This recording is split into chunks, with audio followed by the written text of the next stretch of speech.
Kawalan guys, welcome sa bagong M-Stream. Narito ng Tagalog movie breakdown ng pelikulang Monster Trucks.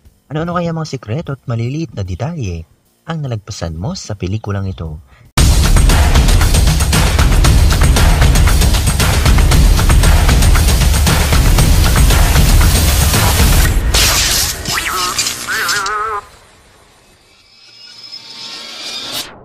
Before we begin, you can comment down below to join in my custom shoutout.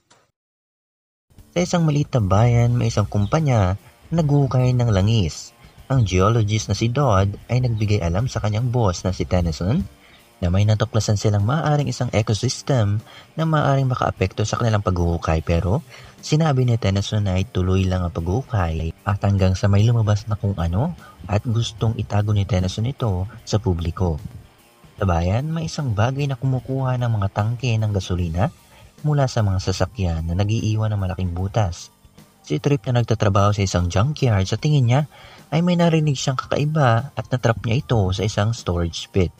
At nakita niya na isa itong nilalang na parang slug na kumakain ng langis. Nagkaroon sila ng connection, pumasok ang nilalang na ito sa chassis ng truck na inaayos niya at nagpatakbo ito ng kusa. Ang monster truck na ito ay literal na may monster sa loob.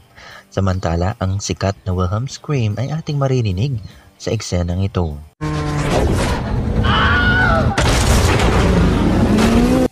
Ang sigaw na ito ay sikat at halos naririnig din natin sa ibang pelikula.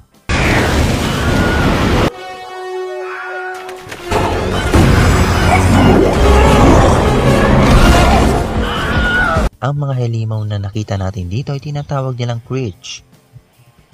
Ito ay mga nilalang na maraming galamay at paborito nila ang gasolina. Kaya nilang lumangoy at may kakayahan din sila tinatawag na bioluminescence. Ang pelikulang ito ay binase sa isa sa mga idea ng anak ni Adam Goodman, ang former president ng Paramount Pictures. Itong M-Stream, patuloy lang support at panonood. Huwag mahihiyang mag-suggest o mag-request. Pura thumbs up, subscribe my channel, kita-kita tayo sa susunod.